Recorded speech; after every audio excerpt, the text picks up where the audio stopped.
जय हिंद दोस्तों। आज हम स्टार्ट करने जा रहे हैं उत्तराखंड हिस्ट्री का 7वां अध्याय चंदवंश। उत्तराखंड में कार्तिकेयपुर राजवंश के अवसान के बाद, इससे पहले हम कार्तिकेयपुर राजवंश पढ़ रहे थे। कार्तिकेयपुर राजवंश का जब अंत हो जाता है उसके बाद उत्तराखंड में राजनीतिक बहु अराजकता का समय आ जाता है। अनेक राज परिवार अलग अलग स्थानों पर कब्जा करके वहां शासन करने लग जाते हैं।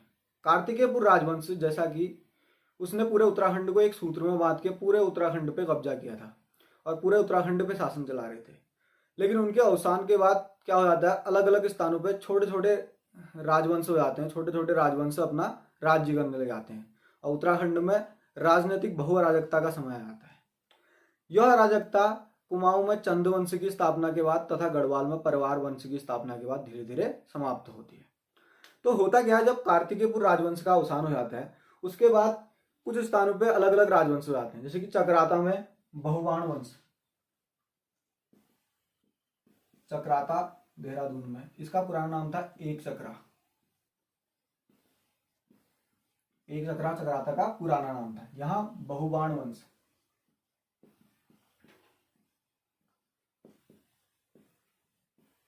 उसी प्रकार सिरमौर प्रदेश, हिमाचल प्रदेश का एक राज्य सिरमौर, वहां राणा देवपाल का शासन होता है।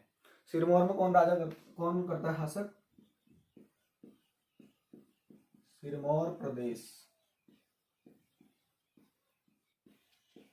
हिमाचल प्रदेश। उस समय सिरमौर प्रदेश भी कुछ भाग कत्यूरी राजवंश में आता था, इसलिए हम इसको थोड़ा पढ़ेंगे यहाँ पर, इसलिए पढ़ रहे हैं।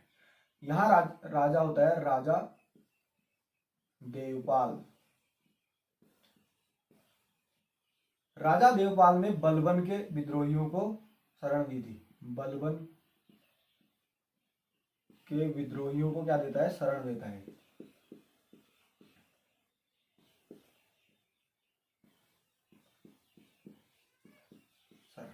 बलबन दिल्ली सल्तनत का राजा होता है। इसको हम इंडियन हिस्ट्री में पढ़ेंगे। दिल्ली सल्तनत के राजा बलबन की रक्त और लौह की नीति थी। वह अपने विद्रोहियों को सीधे दबा देता था, कुचल देता था, उनका दमन करता था। कौन सी नीति से? रक्त और लौह की नीति से। उसके विद्रोहियों को राणा देवपाल ने शरण दी थी। उसके बाद बात करते हैं मणिकोटी वंश। ये गंगोली हाट में पड़ता है। गंगोली हाट में मणिकोटी वंश।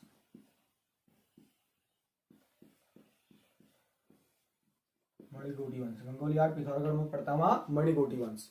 अस्कोट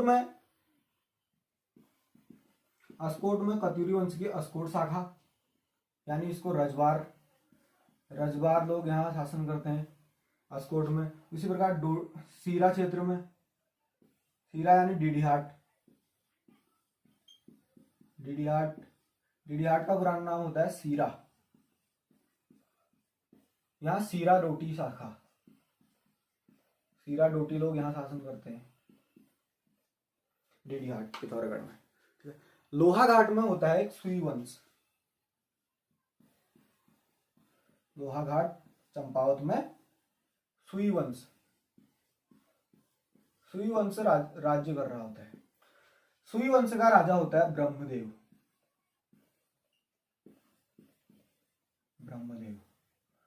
ब्रह्मदेव अपनी पुत्री का विवाह करता है सोमचंद से। और सोमचंद्र को दहेज में देता है चंपावत का इलाका। चंपावत की छावनी का इलाका दहेज में किसको देता है? सोमचंद्र को। इसको दहेज में देता है चंपावत। और इसी चंपावत के राजगुंगा किले में सोमचंद्र स्थापित करता है कुमाऊं का चंदवंश। और उसके बाद चंदवंश की स्थापना के बाद उत्तराखंड में कुमाऊं के क्षेत्र में धीरे धीरे राजनीतिक अराजकता का माहौल समाप्त हो जाता है और चंदवंश धीरे धीरे पूरे कुमाऊं के क्षेत्र में कब्जा कर लेता है और शासन करता है। और गढ़वाल के क्षेत्र में परमार वंश पूरे गढ़वाल को इकट्ठा करके वहां शासन करने लग जाता है। और पढ़ते हैं हम चंदवंश के बारे में।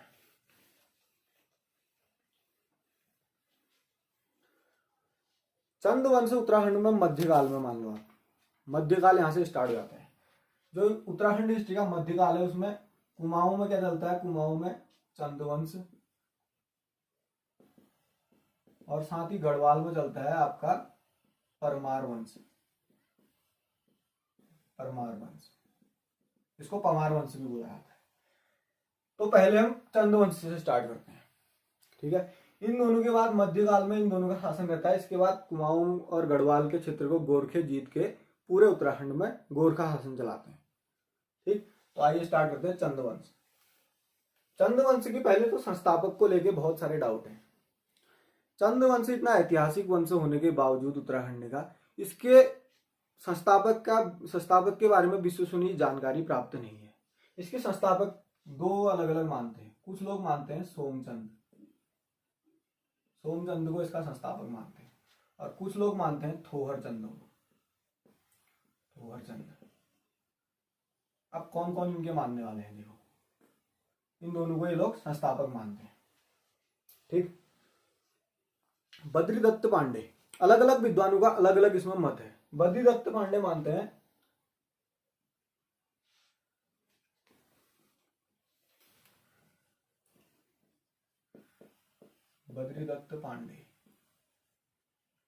बद्रीदत्त पांडे जी के अनुसार ये मानते हैं चंद्रवंश की जो स्थापना हुई थी वो 700 ईस्वी में हुई थी, लगभग 700 ईस्वी में, और ये की थी सोमचंद ने। स्थापना का टाइम पीरियड और संस्थापक के बारे में क्या क्या मतभेद है ये आपको बताते हैं।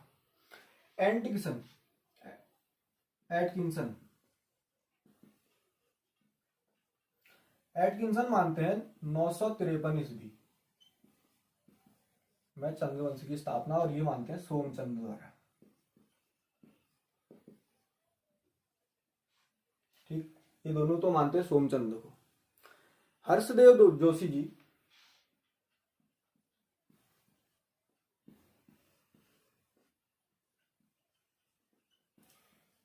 ये मानते हैं थोहर चंद को चंद्रवंश का संस्थापक, ठीक है। और इतिहासकार फ्रेजर ने 1831 में फ्रेजर ने the report on Kumaon and Garhwal नाम की रिपोर्ट दी थी।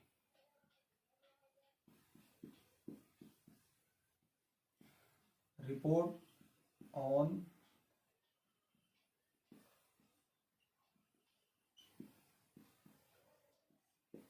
कुमाऊं एंड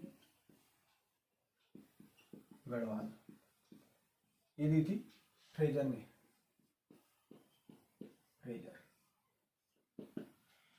इनके मुताबिक इस रिपोर्ट में कौन थे? थोहर चंद इसके संस्थापक। थोहर चंद चंद्रवंश के संस्थापक फ्रेजर क्या बताते हैं अपनी रिपोर्ट, इनकी रिपोर्ट थी, बुक थी 1831 में, इन्होंने एक रिपोर्ट दी, रिपोर्ट है ऑन कुमाऊं एंड गढ़वाल। इसके हिसाब से भी थोहर चंद चंद्रवंश के संस्थापक है, और इन्होंने स्थापना कर रखी थी 1262 ईस्वी में, ठीक। उसके बाद आते हैं फ्रांसिस हैमिल्टन।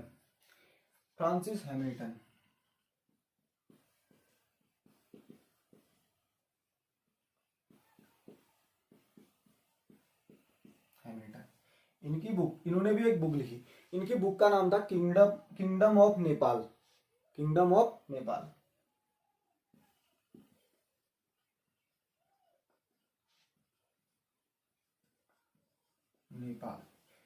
ये भी थोहर चंद को मानते संस्थापक। इनके हिसाब से भी संस्थापक कौन है? थोहर चंद। ये इसमें डाउट है चंद्रवंश की स्थापना के और संस्थापक के बारे में, परंतु अब हम क्या माने जिससे हमें पढ़ने में सहूलियत हो और डाउट ना आए। पहला तो ये क्वेश्चन पूछेगा नहीं कि चंद्रवंश की स्थापना किसने की थी और कब की थी, क्योंकि वहां क्वेश्चन ऐसे आएंगे जिनमें मतलब उनको जिनके प्रमाण है और ठोस प्रमाण है। इधर देखो बद्रीदत्त पांडे जी सोमचंद को मान रहे हैं, एटकिंसन जी सोमचंद को मान रहे हैं, हर्षदेव जोशी और फ्रेजर और हैमिल्टन क्या मान रहे हैं? थोहर चंद को मान रहे हैं। तो इसलिए ये क्वेश्चन तो आएगा नहीं, लेकिन हम पढ़े कहाँ से? तो हम स्टार्ट करते हैं सोमचंद से। अब इसका कारण क्या है देखिए, कवि भरत की पुस्तक का नाम है मानवोदय काव्य,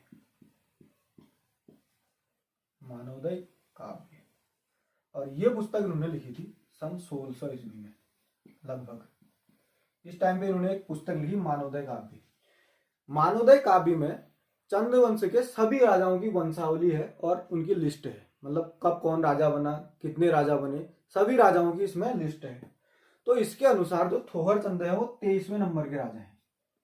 23वें राजा कौन है? थोहर चंद। तो अब हम इसके संस्थापक किसको मानेंगे? सोमचंद को लेकर हम पढ़ना स्टार्ट करेंगे, ठीक। और इसके अनुसार इसके संस्थापक कौन थे? मानवोदय काव्य के अनुसार सोमचंद राजा थे, संस्थापक सोमचंद। और इन्होंने 1020 से लगभग 1025 के बीच में चंद्रवंश की स्थापना की थी, मानवोदय काव्य के अनुसार। मानवोदय काव्य जो थी कवि भरत की पुस्तक है, इसमें यह असल में पवार वंश की जानकारी देती है। मानसा के टाइम पे ये पुस्तक इन्होंने लिखी थी। तो इसमें लेकिन कुमाऊं के चंद्रवंश के राजाओं की लिस्ट है। इसके अनुसार थोहर चंद 23वें राजा थे और संस्थापक कौन थे? सोमचंद। इन्होंने 1020 से 25 के मध्य में चंद्रवंश की स्थापना की थी। तो अब हम किसको मानेंगे संस्थापक? सोमचंद को। और सोमचंद ने इस जो क्या बोलते हैं चंद्रवंश है इसकी स्थापना की थी राजबुंगा किले से। राजबुंगा किला चंपावत में, इस किले में सोमचंद ने चंद्रवंश की स्थापना की थी। तो आप इसको नोट कीजिए। अब हम आगे बढ़ते हैं।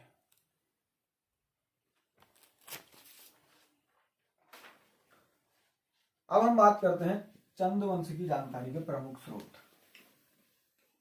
जैसे हमने कार्तिकेयपुर राजवंश में पहले हिस्ट्री से पहले स्रोत पढ़े थे ना, वैसे हम इसकी भी जानकारी के स्रोत पढ़ेंगे।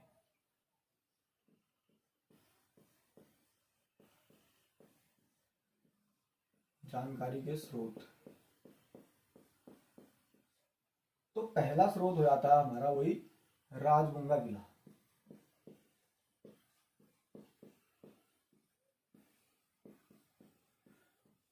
राजबुंगा किले में क्या हुआ था? चंद्रवंश की स्थापना हुई थी। और राजबुंगा किले का ये जो राजबुंगा किला है ये पड़ता है चंपावत में। यहीं पर चंद्रवंश की स्थापना हुई थी।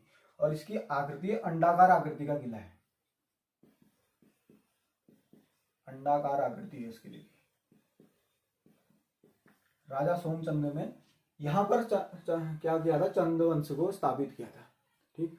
चंदू का जो मूल निवास है वो निवास मानते हैं, मूल स्थान जो चंद जहां से आए हैं वो प्रयागराज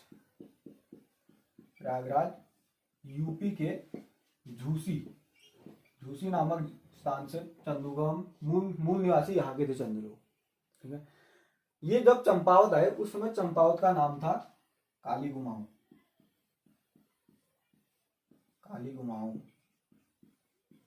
चंपावत का पुराना नाम क्या था? काली गुमाऊं, राइट। इसके बाद बात करते हैं हम ताम्रपत्रों की। प्राचल देव का बालेश्वर ताम्रपत्र और अशोक चल्ल का त्रिशूल लेख और हमारा वास्ते ताम्रपत्र, यानी प्राचल देव का बालेश्वर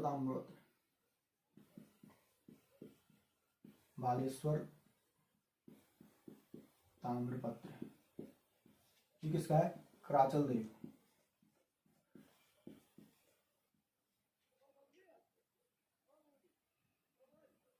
त्रिशूल लेख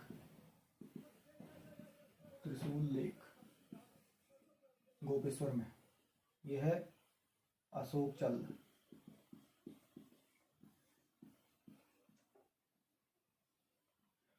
त्रिशूल लेख को एक बार हम अच्छी तरह एक इंडिविजुअल टॉपिक के तहत पढ़ेंगे। वास्ते ताम्रपत्र, ये तीनों जो ताम्रपत्र हैं ये तीनों में से एक भी चंद्रवंश का ताम्रपत्र नहीं है, ये बाहरी राजाओं का ताम्रपत्र है। ये क्या बताते हैं? ये तीनों बताते हैं कि चंद्रवंश की जानकारी देते हैं फिर भी, और दूसरा बाह्य राजाओं का चंद्रवंश पे आक्रमण बताते हैं। कराचल देव पश्चिमी नेपाल का राजा था। इसने 1191 ईस्वी के लगभग चंद्रवंश पर अटैक करके कुछ भाग कब्जा कर लिया था। उसी प्रकार अशोक चल्ल ने त्रिशूल लेख लिखा है, वही त्रिशूल लेख जो मैंने आपको बताया था नागवंश का रुद्र शिव मंदिर में है। वही त्रिशूल लेख में अशोक चल्ल ने भी क्या लिखा है? अपना लेख लिखा दिया चंद्रवंश के टाइम पे इसने अटैक किया था। तीसरा वास्ते ताम्रपत्र, ये भी क्या जानकारी देता है, चंद्रवंश के बारे में जानकारी देता है। ठीक, अब इसके बारे में आते हैं। वास्ते ताम्रपत्र था बालेश्वर ताम्रपत्र, ये बताता है मांडलिक राजाओं की जानकारी देता है।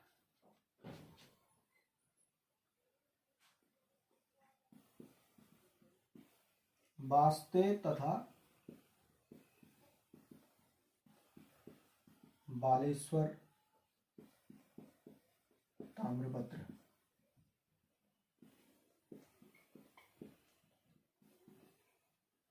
मांडलिक राजाओं की जानकारी देता है।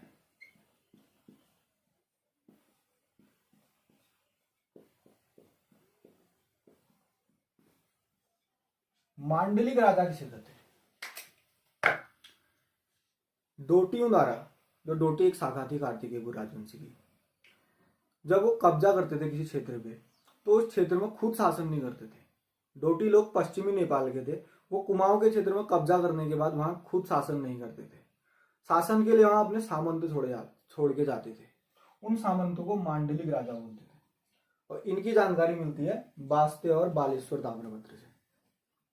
ठीक, उसके बाद बात करते हैं मझेड़ा ताम्रपत्र।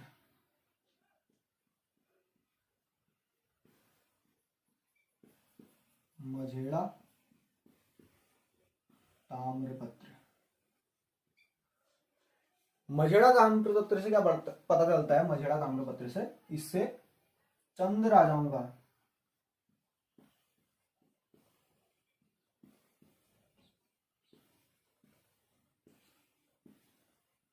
बम शासकों से संबंध,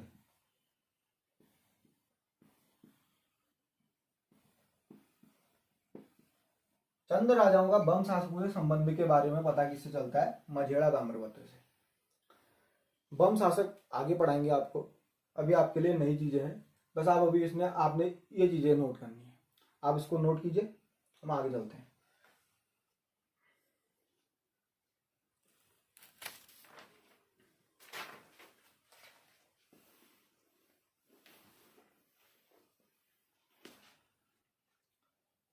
इसके बाद बात करते हैं चंद्रवंश के बारे में, कुछ और जानते हैं। राजकीय चिन्ह के बारे में बात करते हैं।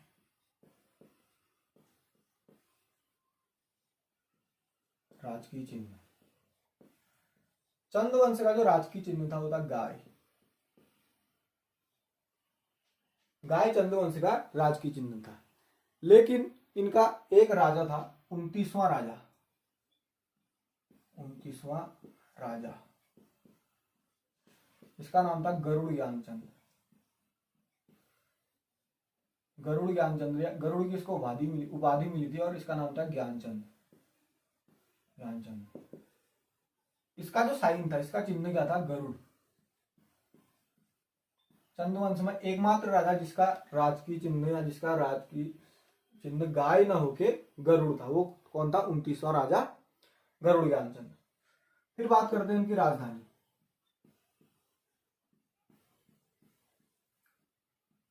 राजधानी इनकी थी चंपावत। चंपावत, प्रारंभिक राजधानी चंपावत थी। लेकिन 1563 ईस्वी में, 1563 ईस्वी में बालो कल्याण चंद, बालो कल्याण चंद नाम का जो राजा था, इसने राजधानी को अल्मोड़ा ट्रांसफर किया। अब इनकी राजधानी कहां हो गई थी? अल्मोड़ा, क्योंकि चंपावत बीच में नहीं बढ़ रहा था। उनको चाहिए थी एक मजबूत राजधानी जो बीच में बढ़े, जो सुरक्षा की दृष्टि से सेफ हो। चंपावत साइड में हो गया था, वहां से डोटियों का अटैक हो रहा था और उधर के पश्चिमी नेपाल के राजाओं का अटैक हो रहा था। तो उन्होंने 1563 में बालो कल्याण चंद्र राजधानी को लेके अल्मोड़ा चले गए। ठीक है, एक राजा आता है 54वां राजा। 54वां राजा देवीचंद। इसने कुछ समय के लिए राजधानी देवीपुर ट्रांसफर की। राजधानी कहां लेके गया है? देवीपुर, और फिर वापस अल्मोड़ा लेके गया। मोहम्मद बिन तुगलक वाला काम किया इसने। राजधानी जैसे वो कुछ समय दौलताबाद लेके जाता है ना, वैसे ये भी राजधानी कहां लेके गया? देवीपुर, और फिर दोबारा उसी की तरह जब वो वापस पूरा पुनः दिल्ली आता है वैसे ही ये दोबारा अल्मोड़ा लिखे गया, इसलिए इसको उत्तराखंड का मोहम्मद बिन तुगलक बोलते हैं। ठीक, बात करते हैं इनकी इष्ट देवी। इष्ट देवी थी यानी कुल देवी कौन थी? कुल देवी मां नंदा, नंदा देवी, मां नंदा देवी इनकी कुल देवी थी। ठीक, ये लोग राजमहल को क्या बोलते थे? चौमहल, चौमहल बोला जाता था राजमहल को। ठीक, चंदू वंश के बारे में आपको बता दिया, इनकी वंशावली यानी इनके बारे में, इनकी राजाओं की पूरी लिस्ट किसमें है? मानवोदय काव्य में। ठीक, लेकिन मानवोदय काव्य चंदू वंश के समय में, मतलब चंद शासकों के दरबार में नहीं लिखी गई थी। मानवोदय काव्य का संबंध है पवार राजाओं से, पवार वंश से संबंध है। ठीक है, इसके बारे में आगे जब पवार वंश आएगा वहां पर आपको मानवोदय काव्य डिटेल में समझाऊंगा उस पुस्तक के बारे में। लेकिन चंद वंश के वंशावली यानी चंद वंशावली, वंशावली किसमें है? मानवोदय काव्य, और ये लिखी है कवि भरत ने। ठीक, अब हमने ये पढ़ दिया। अब हम इसके बाद स्टार्ट करेंगे उत्तराखंड चंद वंश का इतिहास। इतिहास हम इसकी अगली वीडियो में, अगले पार्ट में इसका इतिहास पढ़ेंगे। आज के लिए इतना काफी है। धन्यवाद।